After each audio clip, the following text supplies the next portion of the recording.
materi kurang lebih 30 menit, lalu nanti akan diakhiri dengan diskusi serta beberapa pertanyaan ya, teman-teman. Jadi, langsung saja kita berikan Tidak, ke Pak. Nafi untuk tilawatil Quran. Gimana, Nafi? Ya, Assalamualaikum warahmatullahi wabarakatuh. Ya, makasih Lutfi udah ini ya. Saya akan tilawah mungkin sekitar 5 menit tadi nanti beserta dengan arti. Saya akan tilawah dari surat An-Nisa dari ayat 36. A'udzu billahi minasyaitonir rajim. واعبدوا الله ولا تشركوا به شيئا وبالوالدين إحسانا وبذي القربى واليتامى والمساكين والجار ذي القربى والجار الجنب والصاحب بالجنب وابن السبيل وما ملكت أيمانكم إن الله لا يحب من كان مختالا فخورا الذين يبخلون ويأمرون الناس بالبخل ويكتمون ما آتاهم الله من فضله وأعتدنا للكافرين عذابا مهينا والذين ينفقون أموالهم رئاء الناس ولا يؤمنون بالله ولا باليوم الآخر ومن يكن الشيطان له قرينا فساء قرينا وماذا عليهم لو آمنوا بالله واليوم الآخر وأنفقوا مما رزقهم الله وكان الله بهم عليما إن الله لا يظلم مثقال ذرة وإن تك حسنة يضاعفها ويؤتي من لدنه أجرا عظيما فكيف إذا جئنا من كل أمة بشهيد وجئنا بك على هؤلاء شهيدا يومئذ يود الذين كفروا وعصوا الرسول لو تسوى بهم الأرض ولا يكتمون الله حديثا.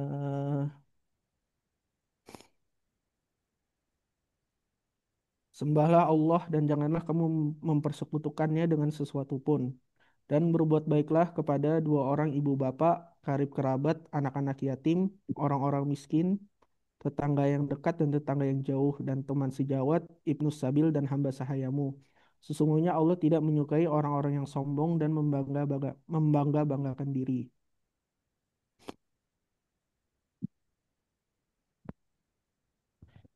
yaitu orang-orang yang kikir dan menyuruh orang lain berbuat kikir dan menyembunyikan karunia Allah yang telah diberikannya kepada mereka. Dan kami telah menyediakan untuk orang-orang kafir siksa yang menghinakan. Dan juga orang-orang yang menafkahkan harta-harta mereka karena ria kepada manusia. Dan orang-orang yang tidak beriman kepada Allah dan kepada hari kemudian. Barang siapa yang mengambil setan itu menjadi temannya, maka setan itu adalah teman yang seburuk-buruknya. Apakah kemudaratannya bagi mereka kalau mereka beriman kepada Allah dan hari kemudian dan menafkahkan sebagian rezeki yang telah diberikan Allah kepada mereka? Dan adalah Allah Maha mengetahui keadaan mereka. Sesungguhnya Allah tidak menganiaya seseorang walaupun sebesar zarah. Dan jika ada kebajikan sebesar zarah, niscaya Allah akan melipat gandakannya dan memberikan dari sisinya pahala yang besar. Maka bagaimanakah halnya orang kafir nanti apabila kami mendatangkan seorang saksi dari tiap-tiap umat dan kami mendatangkan kamu sebagai saksi atas mereka.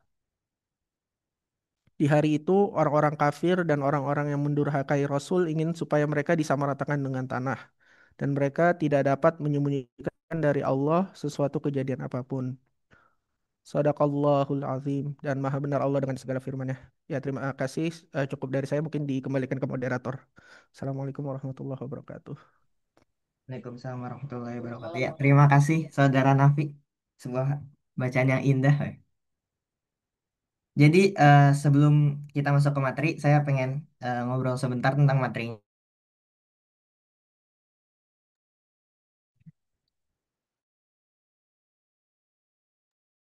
Ah, oke.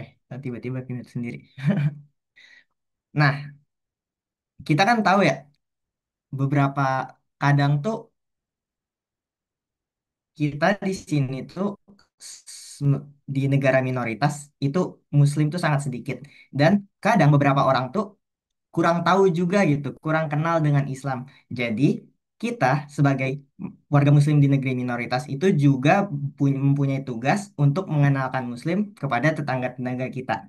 Makanya kali ini topik forum ilmu bulan ini itu tentang bagaimana cara bertetangga dan adab-adabnya di negeri minoritas ini dan akan dibawakan oleh Saudara Arsyad Maulana Zulkarnain. Silakan Mas Arsyad bisa langsung Oke, memberikan baik. materi. Terima kasih atas pengantarnya, Mas Lutfi.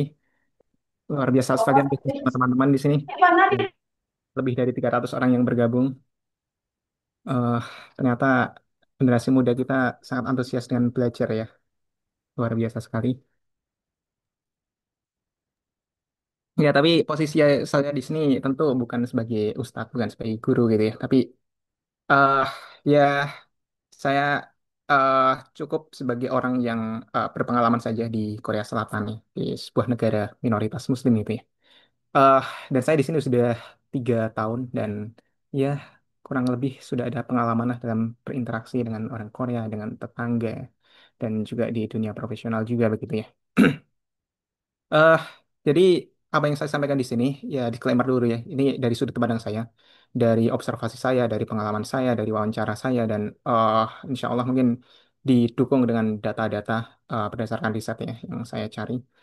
Eh, dan mungkin kalau di sini ada teman-teman yang dari Korea juga gitu, mungkin memiliki sudut pandang yang berbeda dengan saya itu ya sangat mungkin terjadi gitu ya.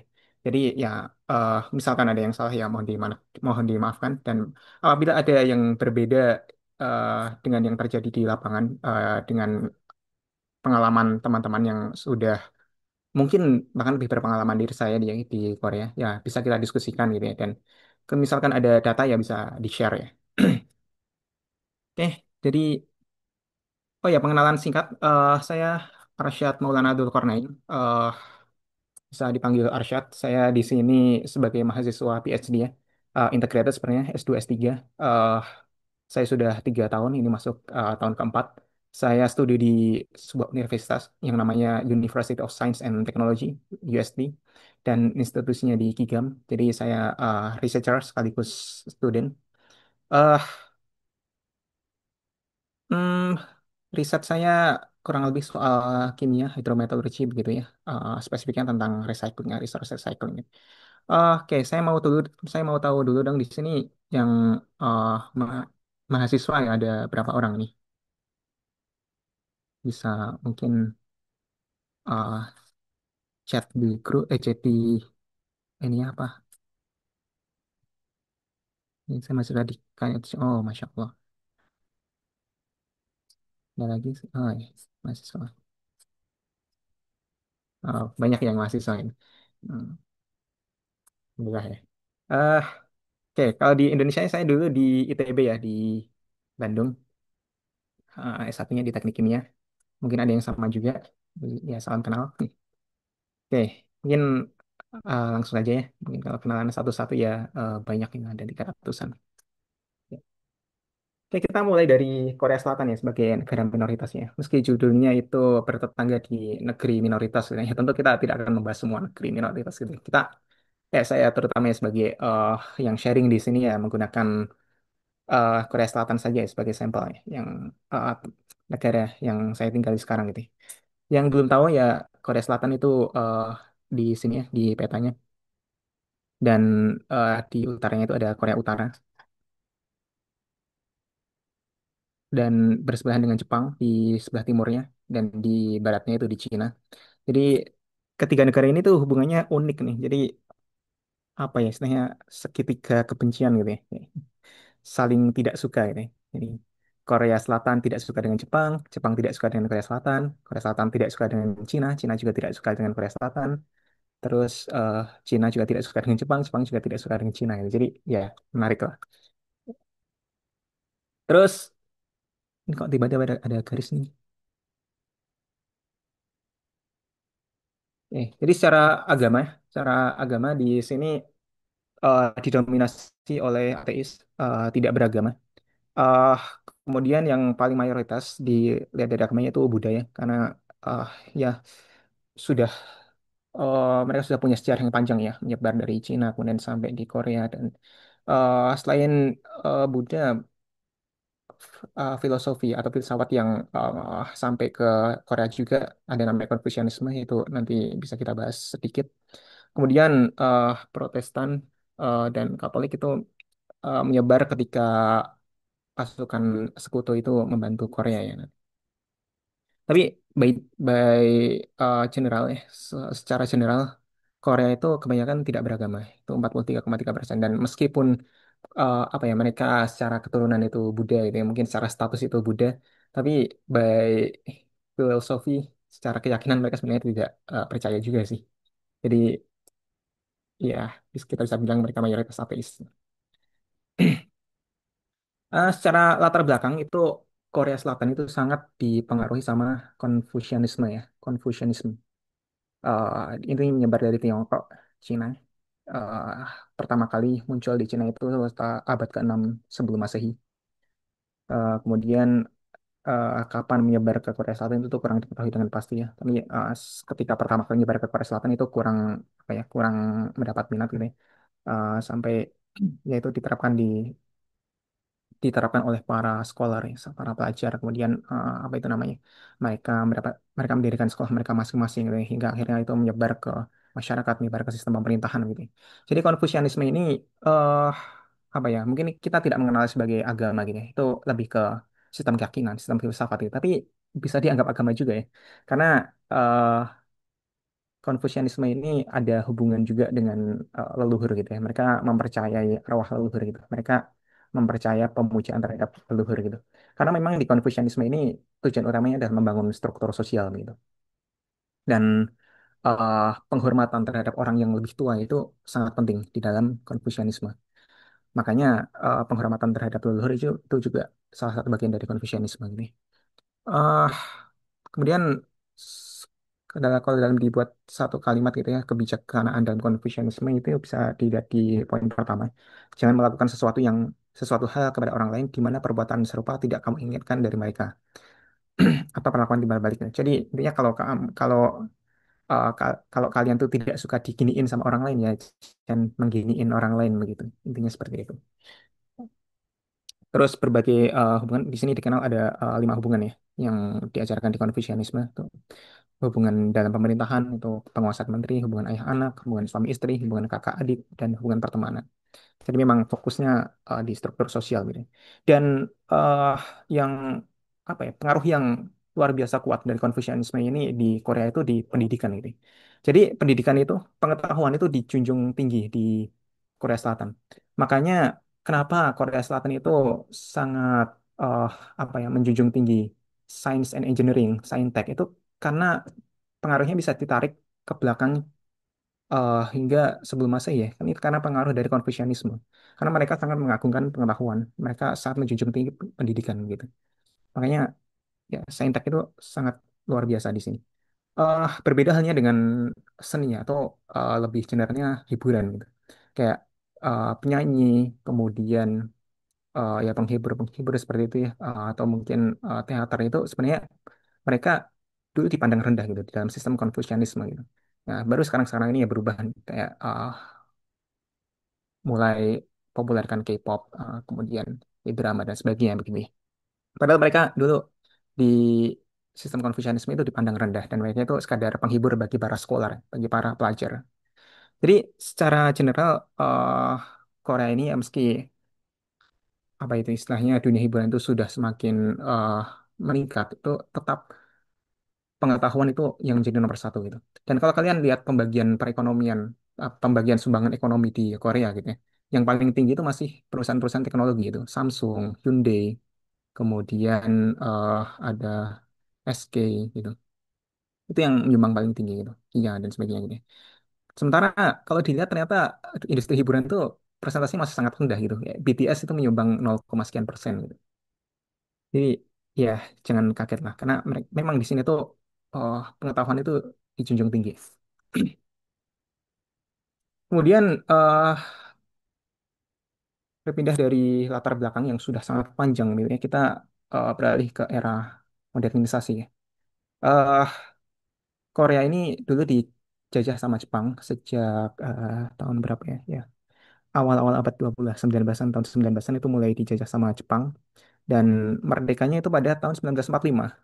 Yaitu tanggal 15 Agustus 1945. Jadi cuma beda 2 hari ya sama Indonesia gitu. Tapi perbedaannya luar biasa ya sama Indonesia. Kemudian tahun 1950 itu terjadi perang saudara ya. Korea Utara versus Korea Selatan gitu. Yang mana waktu itu sebenarnya Korea Selatan hampir kalah tuh. Di Korea Selatan tuh hampir dicaplok, pasukan Korea Utara tuh hampir sampai Busan gitu ya.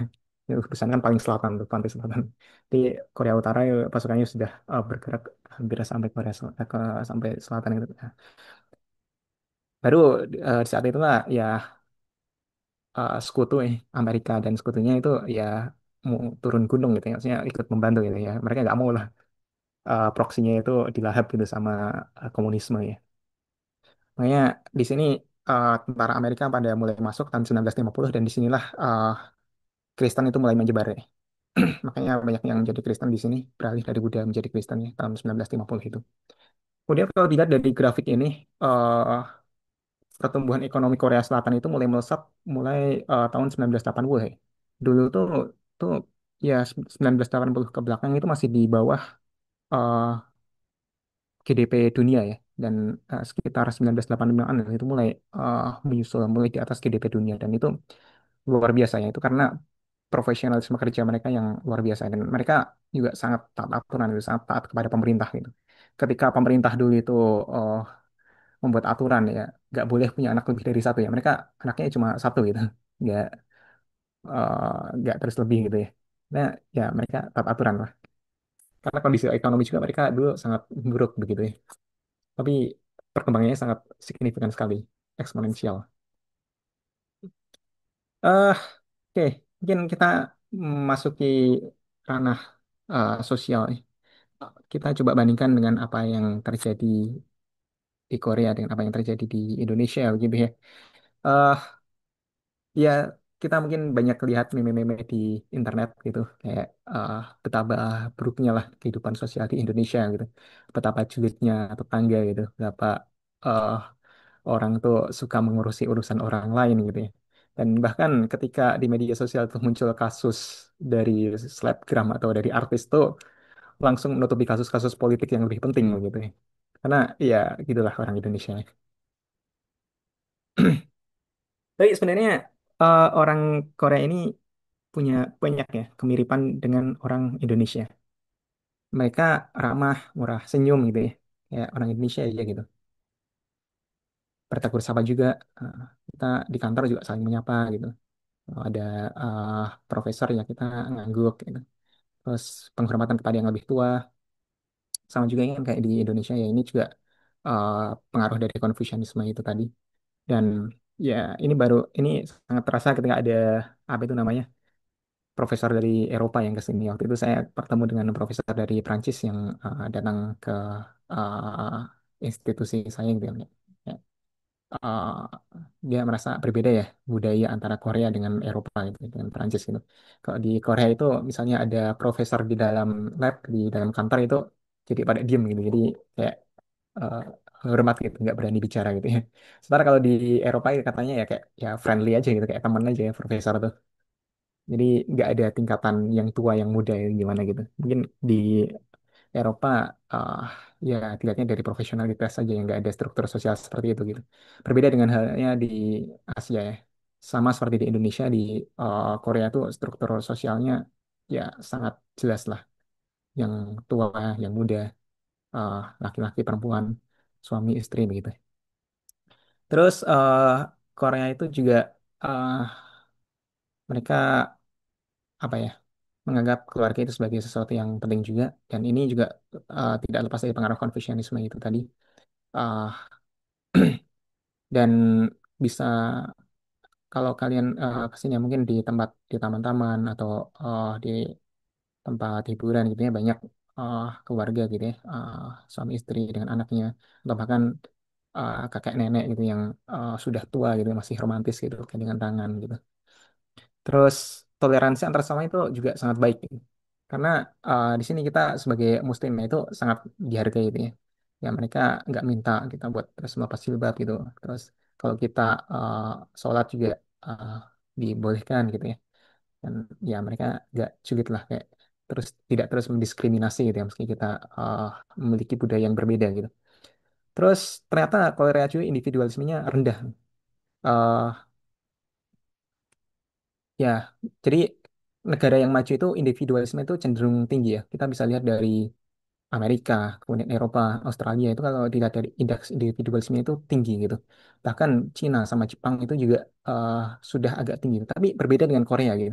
Ternyata peringkat individualismenya Korea itu masih sangat rendah gitu. Dan bahkan mirip sama Indonesia. Terus yang tidak berbeda juga dengan Indonesia ini saya kasih warna merah itu adanya tekanan dari orang tua juga. Jadi di sini tuh sama kayak di Indonesia ya. Kalau orang tua itu pada pengen anaknya jadi dokter gitu ya. Itu ternyata di mana-mana gitu. Terus sandwich generation itu juga ada juga di sini gitu. Dan gengsi juga itu juga ada ya di sini. Karena orang-orang tuh kalau dilihat pada pakai branded semua gitu. Terus ada beberapa hal yang berbeda dari Indonesia. Yang pertama orang Korea itu cenderung taat aturan. Eh, Bahkan waktu itu ada aturan baru ya kalau misalnya eh, sepeda itu mau nyebrang di zebra cross, itu mobil harus berhenti gitu ya. Jadi sepeda didahulukan daripada mobil gitu. Dan itu langsung pada diaplikasikan itu. Kalau mau saya kan biasanya pakai sepeda kan ya. Kalau nyebrang zebra cross, ternyata kalau ada mobil mereka langsung berhenti. Terus etika bersosial yang lebih baik dan ya, ini yang perlu kita pelajari nih dari Korea. Karena di sini nggak ada orang-orang yang julid gitu ya. Ya, orang-orang mengurusi urusan mereka sendiri lah, nggak akan mengurusi urusan orang lain begitu ya. Eh, dan di sini juga apa ya privasi itu ya sangat terjaga lah. Bahkan HP itu di sini kalau kamera itu pasti ada suaranya cekrek gitu. Jadi kita nggak bisa stalking kan gitu. Tiba-tiba yang ngefoto orang gitu ya, yang eh, apa yang stalking orang itu nggak bisa gitu. Karena kalau ngefoto pasti ada suaranya. Itu untuk menjaga privasi ya. Dan orang-orang biasanya kalau misal nggak sengaja orang lain ke foto itu biasanya kalau misalkan diupload di medsos itu di blur gitu orang-orang. Eh, gitu lah. Jadi orang itu cenderung tidak mengurusi urusan orang lain. Itu mungkin yang membedakan dari Indonesia ya. Terus pendidikan dianggap penting. Ini mungkin yang kita belum juga ya. Dan itu juga tadi yang saya pelajari ternyata pentingnya pendidikan di Korea itu ya sudah bisa ditarik dari akarnya, di akar Konfusianisme itu tadi gitu. Karena memang saintek itu dianggap sangat penting di sini gitu. Dan pemerintah lebih bersih, ya ini efeknya di banyak hal ya. Itu jadi lingkungan lebih bersih, kemudian apa ya, rakyat merasa lebih diperhatikan begitu. Nah, tapi di sini juga kerjanya cepat dan profesional. Jadi dikenal istilah pali-pali ya. Itu artinya cepat-cepat gitu. Karena mereka kerjanya memang cepat dan profesional. Ya mungkin eh kalau di Indonesia itu masih so-so lah. Nggak terlalu slow tapi nggak cepat juga ya kalau di Indonesia gitu. Mungkin berbeda juga dengan Eropa. Kalau Eropa itu sekarang lebih cenderung slow living ya mungkin. Tapi Korea ini ya mungkin karena mau mengejar Jepang ya. Terutama di bidang saintek itu budaya pali-pali itu ya terasa di sini. Terus penghargaan berdasarkan capaian, ya ini juga yang membedakan dari Indonesia gini. Karena kita meskipun seorang foreigner, seorang uh, orang asing dia di Korea itu, kita juga bisa mendapatkan penghargaan juga gitu ya, yang bisa setara dengan mereka juga gitu. Kita bisa mendapatkan fasilitas-fasilitas, kita bisa mendapatkan kesempatan-kesempatan yang sama gitu dengan mereka gitu.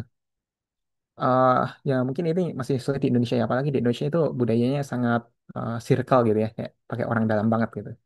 Ya, mau apa-apa mungkin yang dekat dengan atasan nanti yang dipromosikan gitu ya mungkin. Terus penghargaan mereka terhadap waktu juga luar biasa karena ya kalau bilang jam 9 kumpul ya harus jam 9 gitu ya. Kayak nggak kayak di Indonesia ini kalau nggak janjian jam 9 mungkin jam 10 baru pada datang gitu ya. eh tapi ada beberapa hal yang eh, perbedaan yang ya bagi saya negatif ya. Yang pertama modernisasi tanpa batas dan ini eh, s- pengaruhnya signifikan ya. Jadi kayak budaya-budaya barat itu mulai masuk ke Korea gitu. Jadi eh, misalnya ada seks bebas, kemudian apa itu namanya?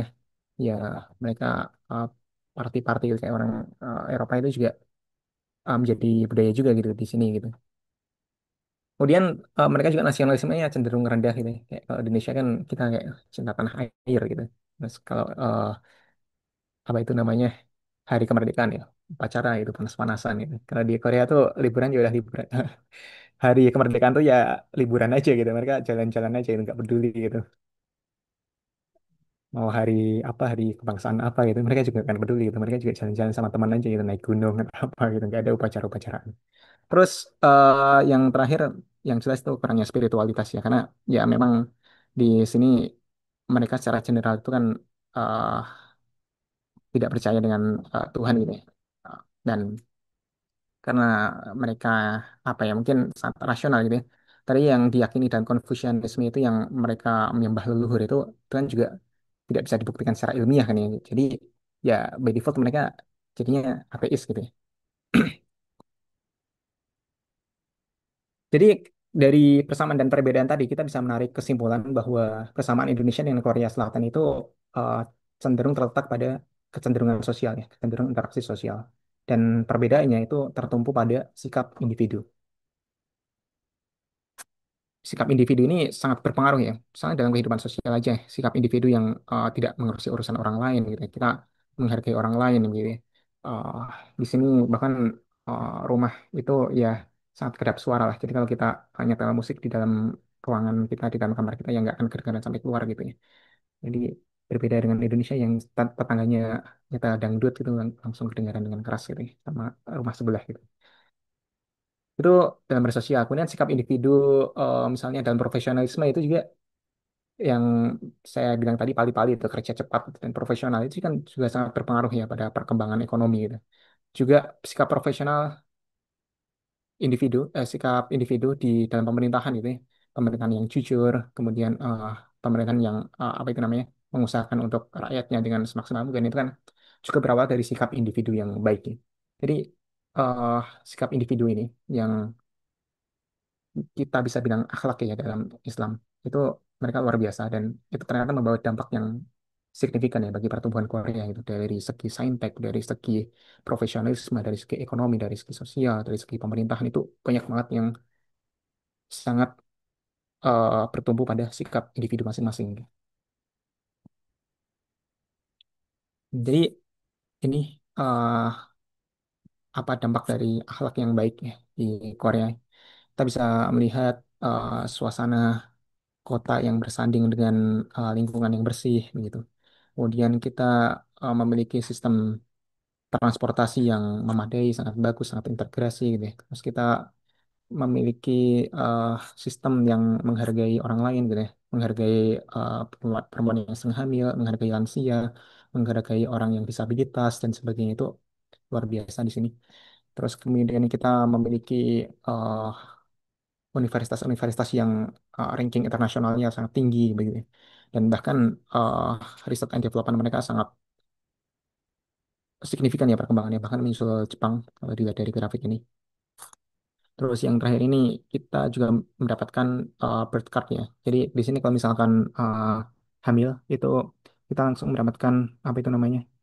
Ya kartu tersendiri gitu ya yang itu isinya 1 juta won atau sekitar 10 juta rupiah itu yang bisa kita gunakan untuk keperluan selama hamil gitu ya, dan mengurus bayi nanti.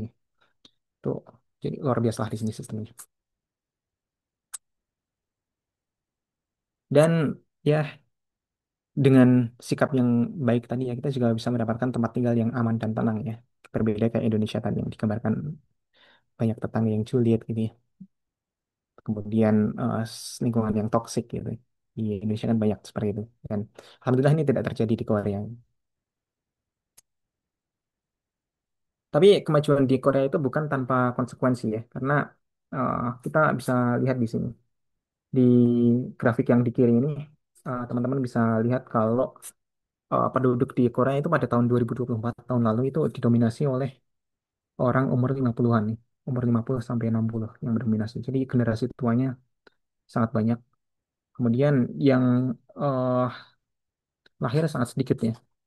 Karena ini karena itu populasi Korea itu cenderung menurun. Terus kalau dilihat dari grafik yang kanan ini angka kelahiran di Korea itu jatuhnya luar biasa ya. eh Mereka awalnya naik dari tahun 1950. 1950 kan perang saudara ya. Setelah perang saudara mereda, ya mereka mulai naik, naik, naik, naik sampai tahun 1980 ya sekitarnya, atau 1970-an gitu. Ya. Mana mereka mulai ditekan nih, mereka jangan punya anak yang baik-baik ya, punya anak satu aja gitu. Dan ya akhirnya ya mereka taat dengan aturan itu gitu. Tapi ya pada akhirnya angka kelahiran mereka jadi berkurang, berkurang, dan berkurang gitu ya. Sampai sekarang ini. Sekarang ekonomi Korea itu sudah sangat luar biasa ya. Dulu mungkin orang nggak mau punya anak ya karena ekonominya ya begitu ya, sangat buruk gitu.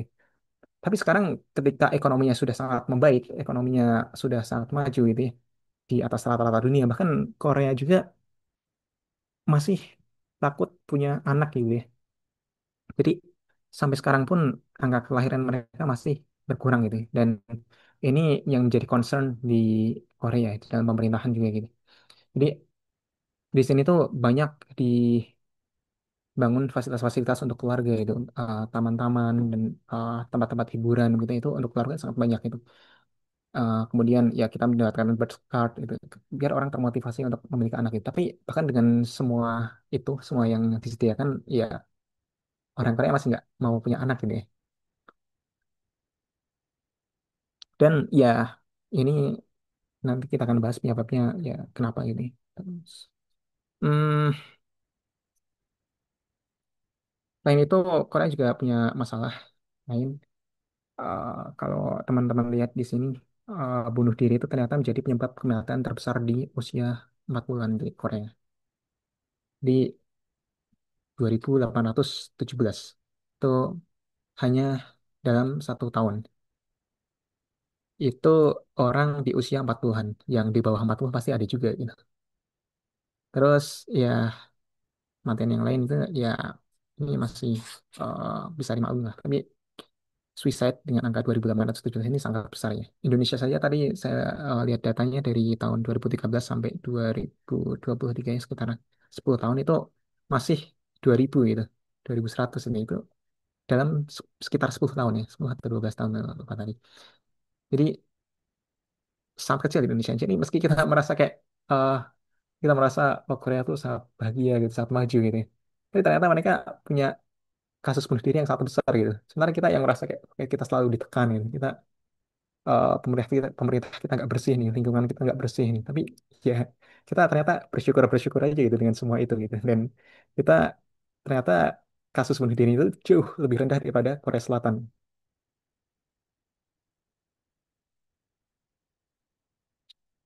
Nah, kemudian masalah ini yang ada di Korea itu persaingan dan gengsi ya. Karena tadi ya ini juga uh, ditarik pengaruh dari Konfusianisme. Kemudian mereka yang meninggikan ilmu pengetahuan, kemudian meninggikan pendidikan, ternyata itu ya ada dampak negatifnya gitu ya. Karena uh, kita bisa lihat di sini yang biru ini siswa dengan performa tinggi, yang oranye siswa dengan performa menengah, dan yang abu-abu siswa dengan performa rendah. Dan ini grafik X-nya ini menunjukkan waktu luang mereka gitu. Jadi ternyata mereka waktu luangnya bahkan dalam ini waktu luang dalam 1 minggu ya. Bahkan ada yang waktunya itu cuma di bawah 1 jam gitu. Dan kebanyakan bahkan antara 1 sampai 5 jam ya. Yang punya waktu luang di atas 5 jam itu ternyata sedikit ya. Dan mereka sangat apa ya istilahnya kompetitif ya dalam pendidikan gitu. Mau jadi yang eh, paling pertama gitu. Makanya mereka setelah sekolah itu ada banyak kegiatan lainnya gitu. Ada yang les bahasa Inggris, ada yang les matematika, ada yang les sains, ada yang les seni, musik dan sebagainya begini. Jadi pasti selalu ada kegiatan gitu di setelah sekolah gitu. Ya, itu dampaknya mungkin bagus ya untuk perkembangan karir, mungkin perkembangan profesionalisme mereka gitu. Tapi dampak buruknya ya itu eh, anak-anak jadi lebih tertekan, kemudian stres jadi lebih besar gitu ya. Dan kita bisa melihat dampaknya tadi orang-orang memiliki kecenderungan untuk bunuh diri gitu ya, karena tekanan yang besar itu gitu. Dan bahkan ini bisa dilihat kalau mereka itu me- apa ya membiayai anaknya untuk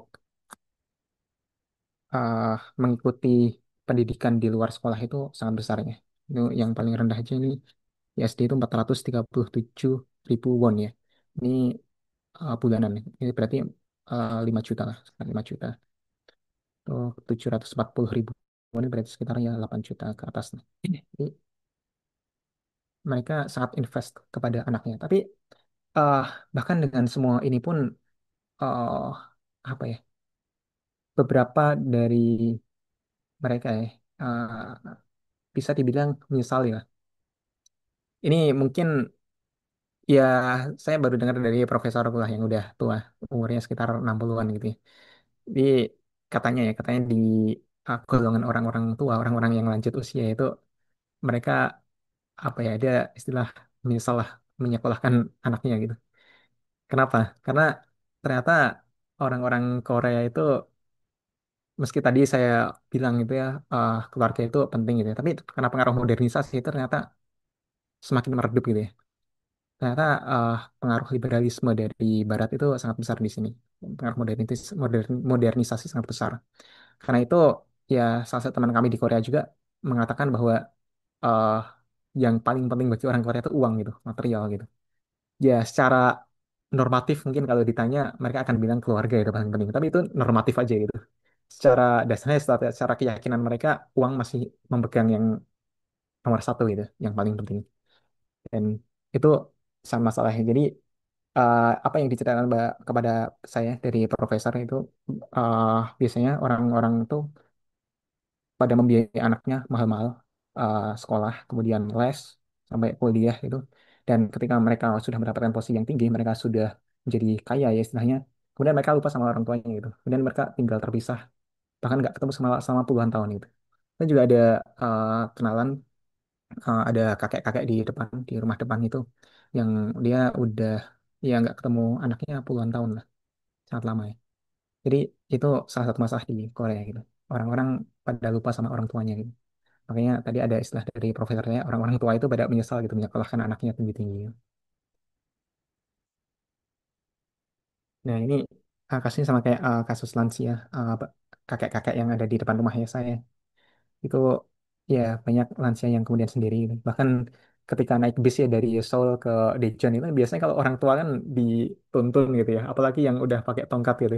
Di sini orang tua pada pakai tongkat itu jalan sendiri gitu kayak mana anaknya gitu, mana saudaranya kok nggak ada.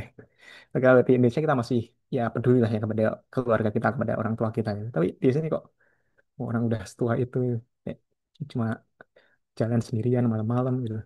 Ini ya salah satu permasalahan yang ada di Korea. Jadi sikap individu dan sosial Korea Selatan itu sangat sempurna. Secara sosial mereka tadi eh, sifatnya komunal ya, mirip kayak Indonesia gitu. Hubungan sosialnya mereka ramah, kemudian mereka aktif dalam kegiatan kerelawanan dan sebagainya gitu ya. Terus sikap eh, individu mereka juga sempurna gitu ya, akhlak mereka sangat baik gitu. Tapi saat kita bisa menarik bahwa mereka sangat kurang dalam spiritualitas gitu.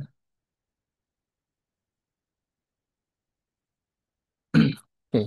Kita nanti akan lanjut ke bagian yang bertetangganya. Ini tadi pendahuluan. Dan mungkin teman-teman ada yang mau berinfak untuk kegiatan-kegiatan IMUSKA ke depannya. Karena ya kita di sini di IMUSKA mengusahakan untuk mengadakan kegiatan-kegiatan yang selalu gratis ya. Jadi ya ini iklan sebentar. Jadi misal teman-teman mau mendukung program-program IMUSKA, program-program dakwah di sini gitu. Karena di sini IMUSKA itu fokusnya ya dakwah ya.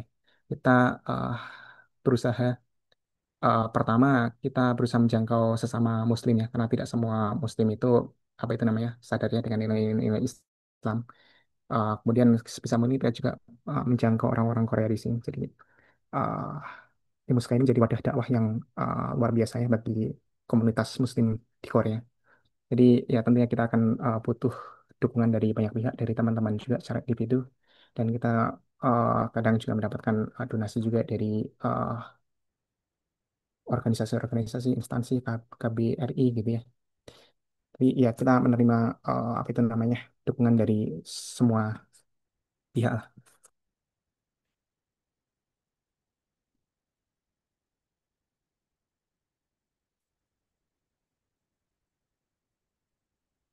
Ini sudah hampir 1 jam ternyata.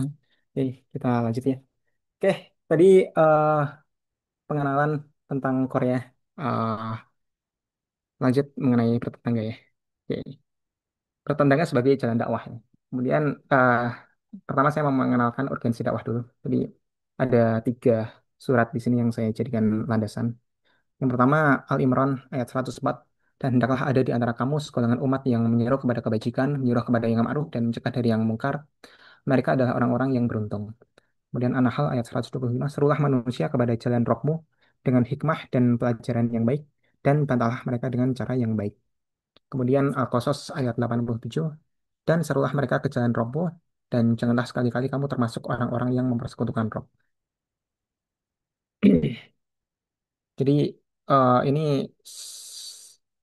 mendorong kita ya untuk terus menyeru pada kebajikan, menarik orang-orang untuk berbuat kebaikan, dan mencegah kepada yang mungkar.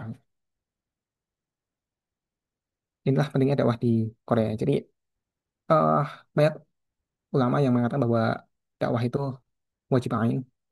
Ah, itu dengan landasan surat-surat ini itu kewajiban kita secara individu. Ya. Ah, Meski ada juga yang berpendapat bahwa itu fardu kifayah, terutama kalau sudah ada udah ada apa ya orang lain yang bergerak di bidang dakwah gitu. Ya. Tapi untuk ah, kasus di Korea Selatan seperti ini kan ya siapa lagi gitu yang bergerak untuk dakwah kalau bukan kita gitu. Makanya ketika teman-teman mungkin masuk ke Korea Selatan itu menjadi kewajiban bagi teman-teman untuk berdakwah juga gitu di sini. Oke, di sini di Korea Selatan peran kita itu sebagai tetangga, sebagai masyarakat dan sebagai profesionalnya. Mungkin kita memulai dari profesional dulu. Mungkin kita memulai dari sebagai mahasiswa dulu, sebagai pelajarnya. Tapi pada akhirnya kita tetap butuh rumah, kita butuh tempat tinggal, yang mana kita menjadi bagian dari masyarakat di situ dan kita juga menjadi bagian dari tetangga di sistem itu gitu. Di Korea itu sistem administrasinya seperti ini ada yang paling besar di bawah negara itu ada 4 jenisnya ada provinsi khusus, ada kota metropolitan, ada kota khusus. Kota khusus itu buat ibu kota Seoul.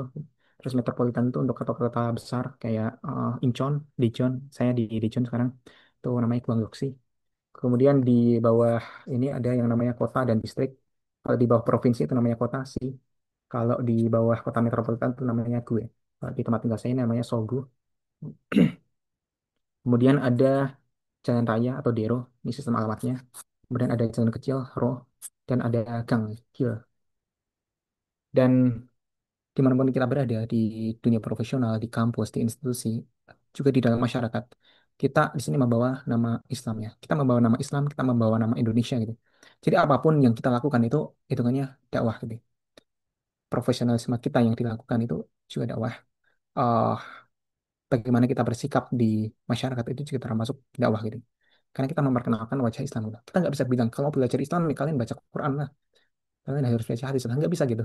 Orang-orang tidak sadar itu ya. Orang-orang tidak sadar itu untuk belajar gitu. Orang-orang pasti melihat yang paling mudah dilihat gitu, yaitu kita gitu sebagai seorang Muslim gitu.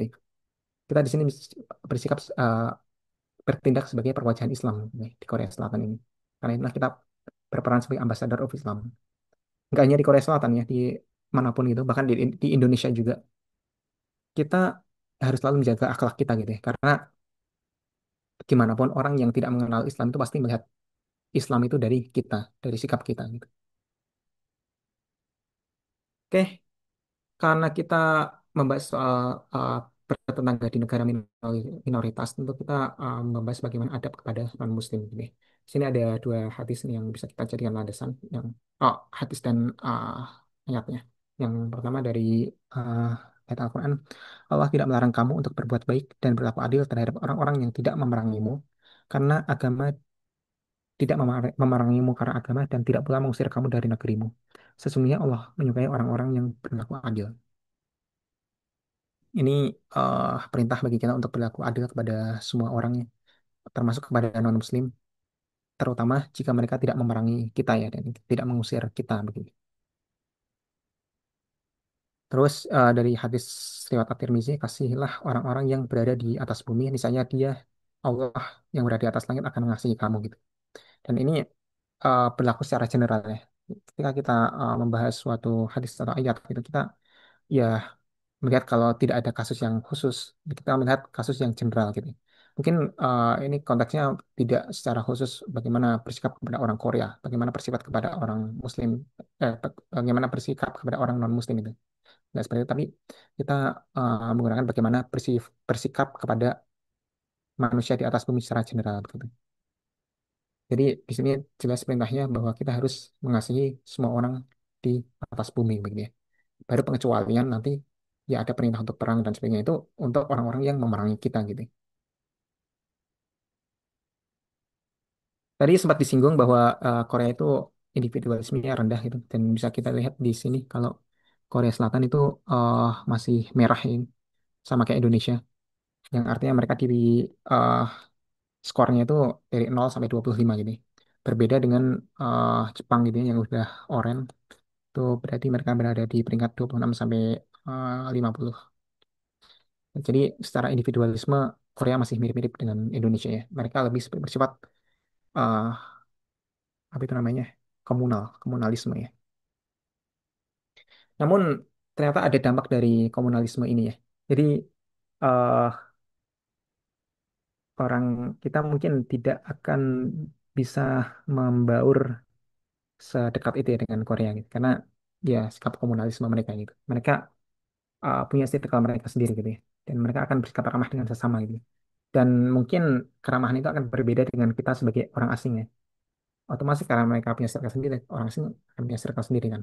Dan sikap mereka mungkin akan berbeda dengan kita ya. Nah, tapi ini sebenarnya perbedaannya bukan karena mereka tidak ramah ya, bukan karena mereka membeda-bedakan ras, bukan karena mereka rasis, tapi ternyata karena keterbatasan bahasa nih. Dari ya saya nanya-nanya ke ya orang-orang Korea yang ya saya tahu lah keterbatasan mereka sebatas karena keterbatasan bahasa aja gitu. Mereka mau ngomong ke kita tapi harus pakai bahasa Inggris gitu kan harus mikir gitu. Gimana gitu. Mereka tidak sepercaya diri itu untuk ngomong bahasa Inggris gitu. Makanya mereka ya mungkin sikapnya sedikit berbeda. Tapi ya itu bukan apa-apa, bukan karena mereka tidak ramah atau apa, karena keterbatasan bahasa saja. Dan mungkin ini juga ada dampak juga di sistem profesionalnya di karir itu mungkin ya kita sebagai orang asing ya mungkin tidak akan bisa sejajar dengan orang Korea asli gitu ya. Meskipun ya mungkin kita sudah lama di sini gitu. Ya ada batasan tertentu gitu lah yang ya mungkin karena kita foreigner ya tahu diri aja lah.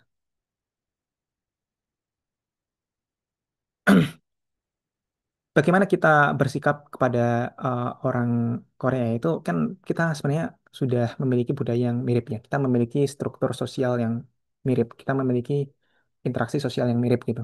Orang Korea itu pada ramah, murah senyum dan mereka juga menyapa. Kita di Indonesia juga seperti itu ya. Kita menyapa satu sama lain, kita tersenyum gitu. Dan ini ya potensi yang besar lah. Kita kemiripan kita ya yang membuat kita nggak harus beradaptasi yang gimana-gimana ya. Mungkin kalau orang Eropa atau orang Amerika mungkin agak kaget ya, tapi kita kan sama ya. Dan kalau Korea itu berakar dari Konfusianisme itu tadi, kita tentu punya landasan kita sendiri ya sebagai Muslim. Eh, kita menilai senyum itu adalah sedekah ya. Senyummu di hadapan saudaramu bernilai sedekah bagimu gitu. Ya, ini ada tafsiran untuk sesama Muslim, tapi kita juga bisa tafsirkan sebagai sesama manusia ya. Jadi ya tersenyumlah karena itu sedekah bagi kita sebagai seorang Muslim gitu ya. Ini termasuk akhlak ya yang tadi diaplikasikan sama orang Korea yang mana membuat mereka terlihat baik gitu ya. Dan eh, tentu motivasi kita berbeda ya. Kita punya motivasi juga untuk beribadah kepada Allah gitu ya. Kita memiliki motivasi untuk berdakwah gitu ya. Dan harusnya motivasi ini eh, lebih besar ya daripada orang-orang yang ya menggunakan ya kebiasaan aja sebagai landasan gitu ya. Kita memiliki motivasi yang kuat gitu untuk bersikap baik gitu ya. Terus ramah dan hargai yang lebih tua. Bukan termasuk golongan kami mereka yang tidak menghormati orang-orang lanjut usia di antara kami. Ya, kita di Indonesia tentu sangat menghormati orang tua ya. Berbeda dengan generasi muda di Korea yang sekarang cenderung tak acuh kepada orang tua dan kepada lansia gitu. Kita bisa menggunakan, kita bisa membawa budaya kita. Kita menggunakan Islam sebagai motivasi gitu ya, untuk bersikap ramah, gitu, bersikap baik, menghargai pada orang yang lebih tua gitu ya. Karena ya seperti yang saya katakan tadi, banyak di sini lansia yang ditinggal oleh saudaranya, ditinggal oleh uh, anak-anaknya, ditinggal sama saudaranya gitu, yang membuat mereka sendirian gitu. Dan ya ini ya saya belajar dari istri saya ya, karena kita bisa kenal dengan kakek-kakek yang ada di depan ya karena istri saya gitu. Kita sering lihat beliau di rumahnya gitu di lantai atas gitu buka pintu gitu sendirian gitu mungkin dengerin musik gitu. Atau mungkin karena panas gitu, biar dapat angin gitu sendirian aja gitu. Terus ya istri saya menyapa duluan gitu kayak disenyumin gitu ngangguk gitu. Ternyata dia seneng gitu dia ngangguk juga gitu. Nah, sampai akhirnya kita uh, dibayarin tuh buat ngopi gitu. Di, uh, dia ngasih uang ke kita gitu, deposit gitu di sebuah kafe yang dekat situ gitu, supaya kita uh, bisa kita pakai buat ngafe di situ gitu.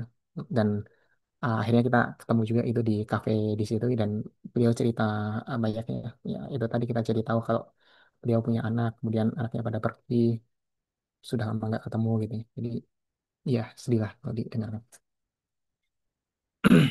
Terus salah satu sikap yang baiknya dari orang-orang Korea yang bisa kita contoh itu bicara yang baik atau diam gitu ya. Kalau di Indonesia kan kita terbiasa mungkin dengan ngerumpi gitu ya. Kita ngomongin orang gitu ya. Hmm, yang itu comparable dengan CCTV gitu ya. Jadi kalau ada kasus apa tuh biasanya langsung menyebar itu di jaringan ibu-ibu gitu. Ya kalau di Korea kita cenderung ya urusi urusan sendiri aja lah, nggak usah mengurusi urusan orang lain gitu. uh, ke dalam Islam itu berbicara buruk tentang orang lain itu hitungannya dosa ya. Entah itu kebenaran atau kebohongan. Kalau kebenaran dan itu buruk, itu namanya ghibah. Kita membicarakan keburukan orang lain itu ghibah. Kalau kita membicarakan keburukan orang lain dan itu salah, itu namanya fitnah. Kita memfitnah orang lain. Kalau kita berbicara buruk tentang orang lain dan itu belum tentu benar atau salah, itu namanya suudzon. Jadi, dalam kasus apapun, ngomongin buruk orang lain itu masuk ke dalam tindakan dosa ya di dalam Islam. Dan kita perlu belajar dari Korea tentang hal ini gitu. eh Terus dalam bertetangga ya, ini juga sangat penting memberikan hadiah gitu ya. Seperti tadi ya ya malah kita yang diberi hadiah duluan ya kita diberi uang buat ngafe gitu ya. Ya kita waktu itu sempat ngasih hadiah balik gitu. Kita beliin beberapa perabotan ya ke kakek-kakek yang ada di depan rumah gitu ya. Dan ya kita jadi lebih banyak berinteraksi lah. Tapi eh memberi hadiah itu ya sangat penting lah untuk menjaga hubungan kita dengan tetangga. Dan ya kita juga diajarkan dalam Islamnya, hendaklah kalian saling memberi hadiah, nih saya kalian akan saling mencintai. Ini Islam mengajarkan kita untuk baik, eh, tapi tidak lembek, membaur tapi tidak melebur ya. Kita bisa bersikap baik kepada semua orang, kita bisa bersikap baik kepada tetangga, tapi tentunya ada batasan-batasannya. Seperti ya tetap sahkan yang halal dan haram gitu ya. Kita harus memberikan batasan kalau kita tidak boleh makan ini, dan ini. Kalau orang lain menawari kita eh, daging gitu, ya, apalagi babi gitu, ya kita tolak-tolak aja gitu. Kita harus memberikan batasan yang jelas gitu. Ketika saya pertama kali di kantor itu ya saya memberikan batasan yang jelas gitu. Kalau saya nggak akan makan daging apapun gitu.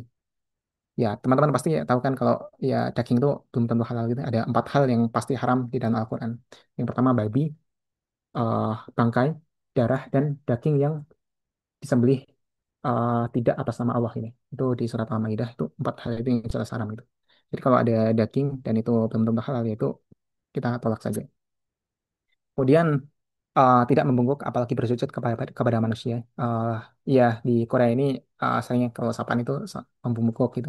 Apalagi di Jepang ya yang sampai mereka bersujud untuk minta maaf itu kita dilarang dalam Islam karena kita hanya boleh membungkuk dan bersujud itu kepada Allah, jangan membungkuk kepada manusia. Kemudian tetap berjilbab bagi perempuan. Ini foto saya dan istri sama teman Korea yang dia pemilik kafe. Dulu di depan rumah tapi sekarang udah pindah dan kita banyak berinteraksi dengan dia. Dia sangat membantu kita ketika kita butuh ke rumah sakit, yang ngasih tahu rumah sakitnya yang mana. Eh, ya ketika kita butuh apa-apa, ketika kita ditelepon sama eh, orang Korea gitu kita nggak bisa, ya udah kita minta dia yang jawab gitu. Dia sangat membantu ya. Dan eh, pertama kali ya karena kita eh, menyapa ya ketika dia buka kafe untuk pertama kalinya kita sapa gitu dan ya akhirnya kita menjalin hubungan yang baik dan alhamdulillah sampai sekarang masih terjaga gitu ya. Dan mereka tuh sangat toleran gitu ya. Jadi nggak usah sungkan untuk pakai jilbab di Korea karena mereka sangat toleran dengan hal itu gitu. Dan kita juga sempat nanya-nanya kepada dia bagaimana sih pandangannya uh, terhadap Muslim ya. Ternyata dia memandang Muslim itu orangnya ramah, baik, dan selalu selalu happy gitu. Uh, sepertinya rumit ya, sepertinya rumit itu karena ya kita selalu nanyain soal kehalalan gitu ya. Terus kita harus sholat, kita harus puasa gitu, makanya jadi merasa, oh jadi Islam tuh hard ya, rumit nih. Tapi kita punya self control yang baik gitu. Jadi meskipun kita banyak haramnya gitu, kita harus sholat, kita harus puasa gitu. Karena itu sesuatu yang rumit, tapi kita bisa gitu. Makanya kita dinilai punya self control yang baik ini. Makanya harusnya kan kita sebagai seorang muslim ya kita punya self control yang baik makanya ketika kita di pemerintahan itu kan harusnya kita bisa menahan diri untuk tidak korupsi gitu ya atau mungkin simply di dalam pekerjaan kita gitu kita bisa melakukan pekerjaan dengan profesional gitu ya itu kan karena sebenarnya kita harusnya sudah terlatih gitu ya, dengan Islam gitu kita memiliki self control yang baik. Oke, eh, mungkin itu saja ini iklan lagi karena eh, di sini banyak mbak-mbak yang mungkin belum tahu soal Rumaisya bisa uh, follow juga karena ini khusus bahasan-bahasan mengenai kewanitaan ya. Dan kalau IMUSKA itu Indonesian Muslim Society, Indonesian Muslim Student Society in Korea untuk mahasiswa. Kalau ini lebih ke untuk mbak-mbak atau ibu-ibu gitu ya, Rumaisya. Jadi bisa teman-teman follow juga dan didukung juga program-programnya. Dan terakhir, eh, agar silaturahmi tidak putus, boleh transfer 100. Oke, saya kembalikan kepada moderator.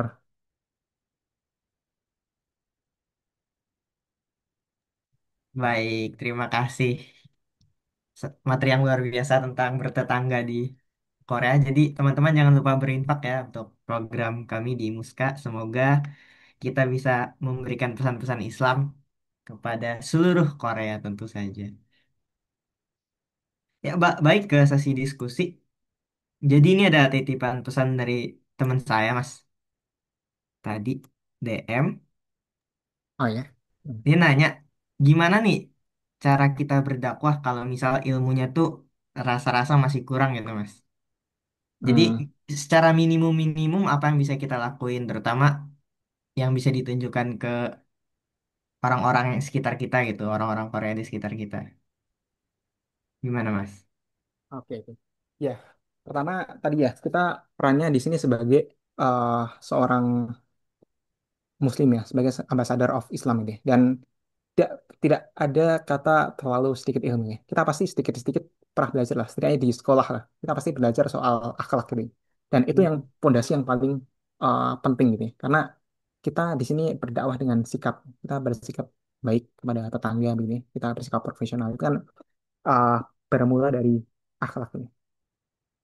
Ya cukup dengan apa yang teman-teman tahu lah. Pasti teman-teman tahu lah adab pertama itu memberi hadiah, mengucapkan salam itu kan pasti teman-teman tahu ya. Adab menyapa gitu, pasti tahu lah. Jadi uh, cobalah sebagai perwakilan Islam itu coba bawa diri eh, untuk terlihat selalu baik gitu di mata orang lain gitu. Kita di sini tidak akan mengajarkan fikih, kita tidak akan mengajarkan soal akidah dulu gitu. Ya, kalau bisa kita mengajarkan akidah lah. Tapi ya untuk pertama kalau misalnya merasa kurang itu ya nggak usah dulu lah. Kita cukup dengan akhlak saja dulu. Cukup dengan tindakan, cukup dengan sikap gitu ya.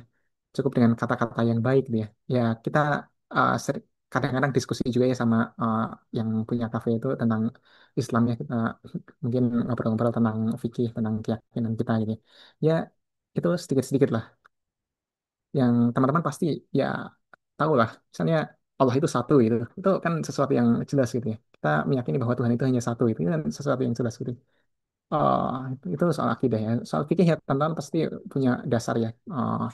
Karena mereka sebagai orang Korea ya pengetahuannya mungkin lebih rendah daripada pengetahuan kita pas masih SD gitu.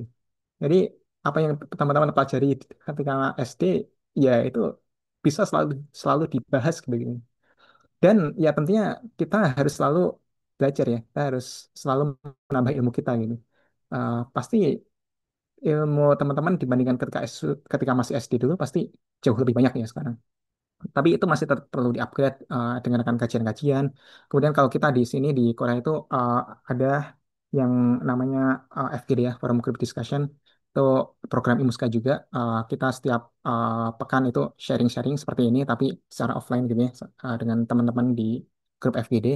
Masing-masing membawakan tema, entah itu akidah, ataukah fikih, atau apapun itu selalu bisa kita bahas. Dan itu bisa menjadi ladang kita untuk belajar dan sharing gitu. Jadi tidak pernah ada kata kurang dalam hal ilmu karena kita pasti jauh lebih banyak dari mereka ilmu soal keislamannya ya begitu. Iya baik, terima kasih Mas Arsyad. Jadi ya setidaknya kita tunjukkan dengan akhlak kita sebagai muslim yang Betul. baik ya Mas ya. Iya betul. Terus juga kita sebagai yang merasa masih kurang ilmunya bisa dicari tahu lebih lanjut, belajar lagi tentang Islam di masjid-masjid terdekat ke teman-teman yang lain juga supaya kita bisa sampaikan juga kalau teman-teman sekitar yang belum paham tentang Islam juga kan. Buat teman-teman yang mau bertanya untuk tentang tema kita bertetangga di negeri minoritas, mungkin bisa tulis di kolom chat. Di sini ada pertanyaan dari Mbak Hasna Karimah. Bagaimana sebaiknya kita bersosialisasi dengan Jeep Juin, pemilik rumah yang sudah lansia? Perhatian apa yang sebaiknya kita berikan pada mereka? Apa yang membuat mereka tidak senang gitu? Tadi udah sempat disinggung dikit, mungkin bisa lebih diceritakan lagi coba Mas. Gimana gimana bisa diulang? Bagaimana sebaiknya kita bersosialisasi dengan pemilik rumah yang sudah lansia gitu Mas? Oh, oke. Apa gitu yang bikin mereka senang, apa yang bikin mereka tidak senang kan kita takut juga Hmm. untuk menyinggung perasaan mereka gitu kan ya. Hmm, oke. Iya, kalau saya di sini berinteraksi, saya berinteraksi juga dengan pemilik rumahnya, tapi kebetulan pemilik rumah saya itu masih muda ya, masih 40-an tahun lah. Jadi kita eh, ya kalau ngobrol-ngobrol ya masih ngobrol-ngobrol yang eh, ya masih deket lah mungkin obrolannya dan kebetulan beliau researcher juga ya jadi ya masih nyambung lah obrolannya tapi untuk kasus dengan eh, lansia gitu ya ya pertama tunjukkan sikap yang baik aja kayak tadi kita pertama kali berinteraksi dengan kakek-kakek yang ada di depan rumah itu sekedar senyum aja gitu kita senyum dan ya itu bisa dibiasakan ya mungkin kalau teman-teman sering berinteraksi eh, terutama dengan pemilik rumah ya itu misalnya sering ketemu ya sekedar sapa aja senyum ya mungkin bisa jadi dia memiliki keluarga yang udah lama nggak ketemu kan. Bisa jadi kasusnya kayak kakak-kakak tadi yang anaknya udah puluhan tahun nggak pernah ketemu gitu. Itu ya bisa dimulai dengan sapaan senyuman aja ya. Kemudian kedua kita bisa ngasih hadiah juga. eh Sebenarnya ya ada satu rencana yang saya sama istri dari dulu rencanakan tapi belum sempat ya. Jadi kita tuh mau kalau kita ada hari-hari besar misalnya Ramadan atau Idul Fitri gitu ya kita coba eh, bagi-bagi hadiah kepada tetangga sekitar gitu. Tapi ya itu belum sempat kita jalankan tapi itu bisa jadi ide juga buat teman-teman ya. Kalau misalnya ada hari-hari besar Islam itu kita bisa menjadi ladang untuk pengenalan itu kepada tetangga kita juga ya, apalagi kepada pemilik rumah ya. Jadi eh bisa mulai dengan memberikan mereka hadiah gitu ya. Hmm, kalau ngobrol ya saya sendiri eh, mungkin tidak ahli di situ ya karena saya kurang bisa bahasa Korea. Jadi ya dikit-dikit lah mungkin kalau ngobrol eh, kita mungkin masih butuh terjemahan gitu. Tapi ya eh, bisa diobrolin lah soal keluarganya, kondisinya seperti apa gitu ya. Mereka senang-senang aja kok. Dan mereka kadang juga curious ya soal Islam gitu. Mereka kadang bertanya soal jilbab gitu. Terus apa itu namanya? Soal Al-Quran. Mereka uh, kita juga sempat ketemu nenek-nenek gitu yang tanya soal Al-Quran pas kita lagi duduk-duduk di taman gitu. Jadi ya obrolkan apa aja lah. Tapi kalau misalkan belum bisa mengobrol ya bisa mulai dengan sapaan, senyuman, memberi hadiah gitu. Mungkin gitu aja. Ya baik. Jadi kita bisa senyumin aja berakhlak baik dengan mereka juga. Mm-mm. Terutama ini ya Mas, poin penting ya Mas ya. Kalau lagi kayak Ramadan atau Lebaran kita bisa tuh kasih hadiah. Siapa Iya tahu betul dia betul. penasaran kan, ya Mm-mm. kan? Jadi kayak kenapa nih ngasih hadiah? Ada acara apa? Iya. Terus Ramadan apa itu bisa bikin Mm. mulai perbincangan tentang Islam kan otomatis orangnya juga penasaran gitu kan. Iya Kita bisa dakwah tipis-tipis di sana. Oh, luar betul. biasa, luar biasa. Jadi mungkin beberapa pertanyaan lagi ya. Jadi ini ada pertanyaan Mas. Kan tantangan berat ya nih Mas ya. Contohnya aja nih saya nih. Kadang waktu saya ngobrol sama teman-teman Korea tuh mereka tuh punya budaya kan suka minum alkohol ya Mas ya. Kadang tuh Mm. diajak tuh malam-malam. Tapi kan kita seperti yang Mas bilang harus tegas gitu. Mm. Kayak apakah sebaiknya tuh kita ikut mereka terus dengan tidak minum atau tegasnya tegasnya tuh setegas apa gitu sih Mas? Oke. Ya. Ah, jadi di Korea ini budaya seperti itu juga sebenarnya sangat penting ya. Pertama untuk misalnya eh, dalam satu lab itu ngadain kegiatan bareng-bareng di sebuah restoran yang mereka makan-makan, bahkan minum alkohol juga.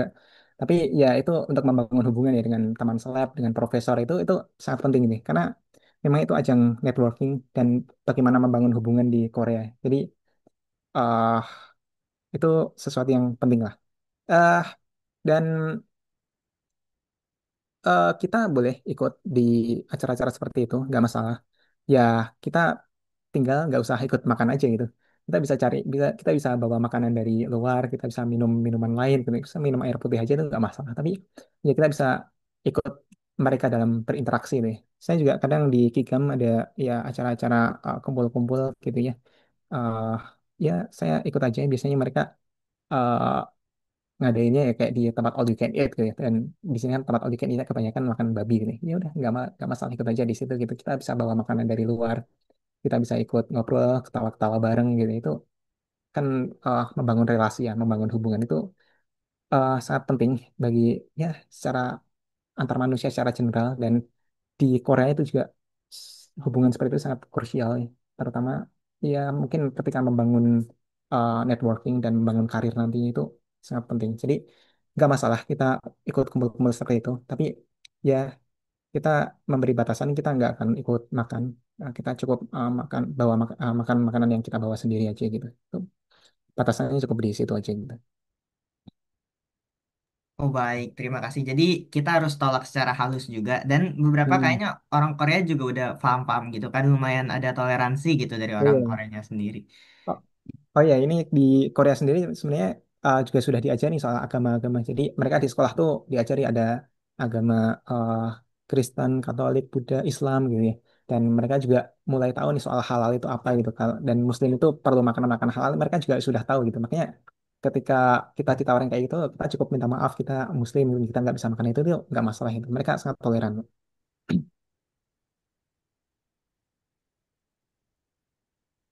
Oh baik, jadi kita udah tahu kan ya orang Korea juga udah toleran. Jadi Hmm. nggak usah kayak kita ragu-ragu, tegas aja. Kita terhadap agama kita tetap kita pegang, tetapi kita juga nggak boleh menyinggung mereka. Jadi tolak secara halus. Jangan juga Hmm. menghina-hina mereka juga kan ya Mas ya Iya. berarti ya. Tuh. Baik, mungkin karena acara sudah eh, berlangsung cukup lama ini sudah Oke. 15 menit lebih dari Sudah waktunya indah ya, sebetulnya. ini. Jadi eh, terima kasih yang sudah datang. Sampai jumpa di.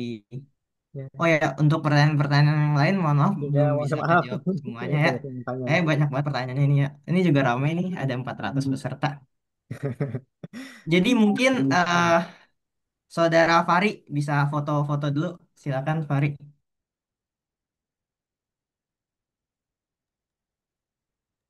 Ya semua kalau ada yang mau on cam dulu, silakan on cam dulu. Biar kita bisa foto-foto.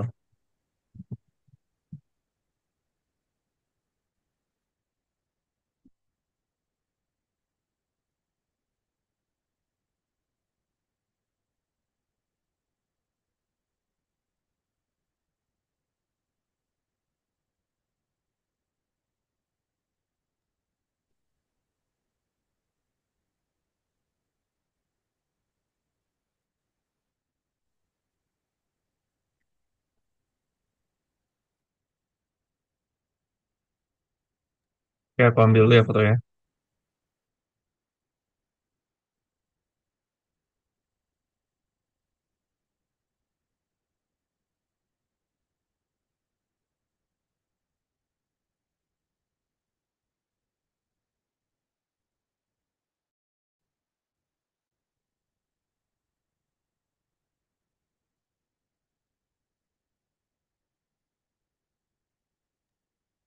Oke, udah. Ya, terima kasih Fari. Terima kasih peserta-peserta juga. Sampai jumpa di forum ilmu berikutnya. Bulan depan kita adakan insya Allah setiap akhir bulan. Jadi sebagai pengingat aja terakhir, kita di sini Muslim tuh nggak hanya kayak seorang warga biasa, tapi juga orang yang harus memperkenalkan gitu. Orang Korea tuh belajar Muslim ya pasti dari orang terdekatnya, teman-teman kita juga pasti belajar dari kita. Jadi jangan sampai kita memberikan kesan yang buruk terhadap Islam itu sendiri ya, teman-teman. Baik, saya akan tutup. Bismillahirrahmanirrahim. Subhanakallahumma bihamdika asyhadu an la ilaha illa anta astaghfiruka wa atubu ilaik.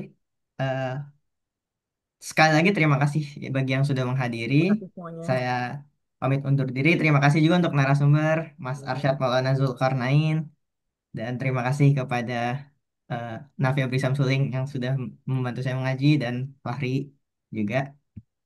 Baik, Assalamualaikum warahmatullahi wabarakatuh. Waalaikumsalam warahmatullahi Sampai wabarakatuh. jumpa Sampai jumpa di semuanya. forum ilmu Sampai berikutnya. lagi. Dadah, terima kasih. Semoga ilmunya bermanfaat ya. Amin.